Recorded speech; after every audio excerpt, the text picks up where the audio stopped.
Ayan, have a blessed good morning everyone. Ngayon ay December 23, 2023 at ang oras ay 12:40 a.m. No, ulitin ko, December 23, 2023 at 12:40 a.m. Okay. Una at higit sa lahat ay walang sawang aking itinataas, aking pinupuri, dinadakila, niluluwalhati, pinasasalamatan, sinasamba ang pinaka-Diyos ng kaliwanagan, ang Banal na Espiritu at ang Inang Lupa. Maraming salamat din sa apat na elemento ng daigdig, ang elemento ng apoy, ang elemento ng tubig, ang elemento ng hangin at ang elemento ng lupa, at ang apat na direksyon na ito from the north, east, west, south. Okay. Sa umagang ito ay nais ko munang batiin ng happy birthday sa aking friendship, sa aking boss, no? Na kasalukuyan na siya pa talaga ang nagda-drive, no? Para sa isang ganap na another mission, no? So kahit na birthday, nandito sa lansangan para gumanap sa mission. Happy birthday, sir. Ilan taon ka na, sir? 48 na po. Wow, 48 na pala si sir. Si sir lang naman yung nag-alaga din sa akin nung nakaranong grabing ubo ko na naghalos nagtikuka na ako. No? So, kasalukuyan kasi na nasa kasagsagan tayo ng sa mission kasi meron tayong pinagsisikapan before the end of this year, no? Hoping ang pinaka-Diyos ng kaliwanagan ang mapagyari sa lahat ng bagay, siya ang magtatakda nito, kaya nasa Diyos ang awa, nasa tao ang gawa. Okay, so kahit na kami puyat kami, no?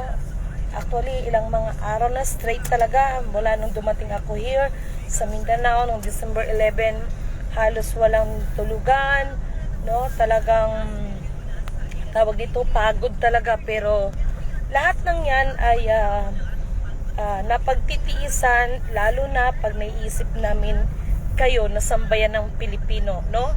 Maraming salamat, at maging ang ating kapatid ay nagbiyahe pa talaga, no? Mula sa ibang bansa, no? Actually, meron tong iba't ibang galing sa ibang bansa, kaya lang hindi ko lang muna pwedeng i-post yung lahat, hindi ko muna pwedeng sasabihin. Sacrifice talaga. Ito ay nagpapakita ng pakikipag-isa sa ngalan ng kapayapaan higit sa lahat at kasaganaan sa bawat isa, no? Katulad ng sinasabi ko, sa kabila ng lahat ng mga pagtatalo-talo sa iba't ibang mga individual, mga grupo, sa mga bagay-bagay na pinagkakaguluhan, no? Hanggang sa kasalukuyan.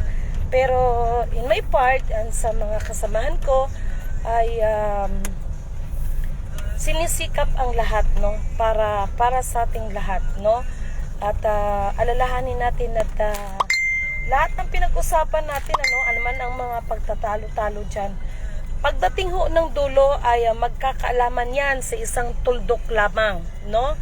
So yan po ang masasabi ko, and sabi ko nga, I cannot please everybody, no? Maaring yung iba natuwa sa aking ginagawa, yung iba hindi rin naman, lalo na sa mga taong hindi tanggap ang buong katotohanan.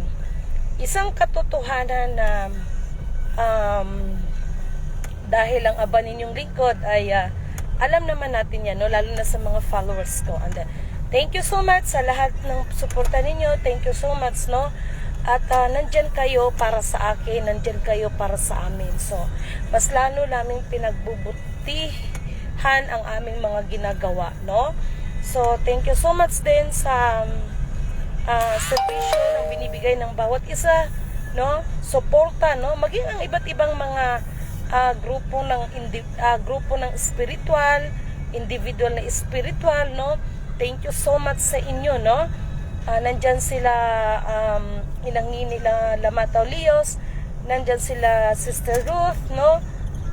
Nandyan sila Ma'am Evelyn, no? Marami yan, no? Maging kila Pastor Leonides, kila kapatid na Rani, no? Marami yan, no? Maging kila iba't ibang mga dato, no? Lalo na kay kapatid, no? Kapatid, kaya kapatid na Amanji, thank you so much, no? Sa pagbibigay mo rin ng support, no? Thank you so much. No, walang sawang pasasalamat sa inyo, no? Tagumpay ano man ang magiging kainatnan nito.